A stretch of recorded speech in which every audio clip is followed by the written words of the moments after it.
While the rest of the nation is mostly smack dab in the middle of spring football, the defending Big 12 champion Baylor Bears just concluded with their spring game on Friday night. We bring in Sean Cordy of Today's You covering the Big 12. Sean, thanks so much for joining us. Yeah, thanks for having me, Mark. Let's talk about this Baylor team. Let's look at the offense first, and that's what, of course, this Art Briles program is known for, the quarterback situation in replacing Bryce Petty. What would you say at this point that Seth Russell, coming off a 4-touchdown performance in the spring game, is pretty fully entrenched? Yeah, I would say Seth Russell, based off his performance last year when he would come in for Petty in late games against a FCS opponent or a lesser opponent, he did very well, and he's already proven himself in the last spring training scrimmage very well. 4 TDs, as you said, but it has to be said that Briles only has said Russell has only been okay at this point. He's been very impressive to me, but there's a clear stance with Briles and Russell himself that they're not okay with just being okay. So while Russell was very productive, he had a few errant passes, some near interceptions, but he's miles ahead of the other 2 players at the moment. And the other 2 players, we've got Chris Johnson, who's got some time under his belt, and we've got this kid, Jarrett Stidham, who's a 5-star. So any thoughts on him? Stidham, there's a group of people that think he could come in and play ahead of Russell. He's the number 2 dual threat quarterback coming in with this class right now. But it's clear that he doesn't have a pocket presence at the moment, but that could be contributed to the second string offensive line not fully working together yet. But he was always looking at the hot route and wasn't making his reads as he should, but that will come in time. But I'm sure that Briles will keep him in, put him in some games like he did with Russell last year behind Petty, just so he could get him developed, as Briles has done for the past few years. So, yeah, no question, based on the standards established by RG3 most notably, and also Bryce Petty, it's not just okay to be okay at the quarterback position at Baylor. They rely on the passing game almost like nobody else in college football. So let's look at the wide receivers. The talent's been there for quite a few years as well. You bring back Corey Coleman, KD Cannon, racked up 1,000-yard seasons. You've got some incoming talent. So can you kind of mix through these wide receivers?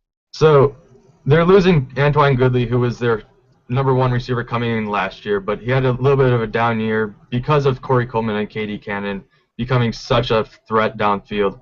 And based off the spring training performance, it's already clear that they're going right into it. KD Cannon and Corey Coleman both had 60-yard touchdowns. And another wide receiver, junior Lynx Hawthorne, he reeled in 2 touchdowns, including a 50-yard pass. And another note is that we have a 410-pound wide receiver tight end threat, Laquan McGowan. As you saw him in the Cotton Bowl with that 18-yard touchdown, Briles loves this kid. He's already said that he's taking him away from the offensive line, and he's going to be a threat playing in slot and at the tight end position. So it's going to be very interesting seeing what he does there. Yeah, Sean, what safety around the Big 12 or anywhere you could find is going to want to see McGowan coming down with a full head of steam out of the seam there, catching a pass and coming right at him? That's going to be crazy. And Briles has said, he's clarified that this isn't just a stunt. He thinks will help the team altogether, not just become a publicity thing. And he reeled in a 21-yard pass and just was able to truck over a safety into clear daylight. So he'll use him in the situations that he needs to. And he's very athletic for his size, and it's going to be a very interesting hybrid player. Yeah, you mentioned how athletic he is. I hear that they're comfortable as a coaching staff enough to even have him on the edge, blocking on running plays to the outside, and they feel good enough about his ability there. So that's pretty impressive.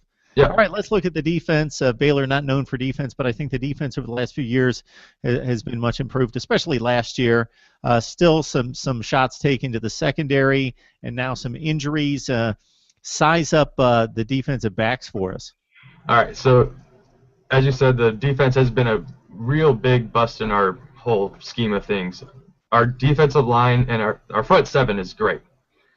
We have Sean Oakman, Andrew Billings, Taylor Young. None of them were able to practice. They don't really need to. Briles doesn't want to sacrifice or risk them getting injured, as sadly Xavier Howard tore an Achilles Friday. He doesn't need surgery, but he's one of our best, if not the best, defensive back in our secondary. But overall, based off of their rather poor play last season, there's a vast improvement that you could already see. There was 2 interceptions and 2 very close calls. Chance Waz is a name to look out for. He was able to play coverage, double coverage, man-to-man, and zone, all very well. Bryles brought in Chris Dishman as their safeties coach this year, so you can already tell he's brought in a pretty good job at reeling in all the troops together. The backs have a much better ball awareness than they did last year, which hurt us in the Cotton Bowl and our loss against West Virginia. So hopefully they won't be having to keep just playing ping pong back and forth on the field, being able to stop long balls just as Baylor's able to complete them. We're joined by Sean Cordy, covers the Big 12 for today's U.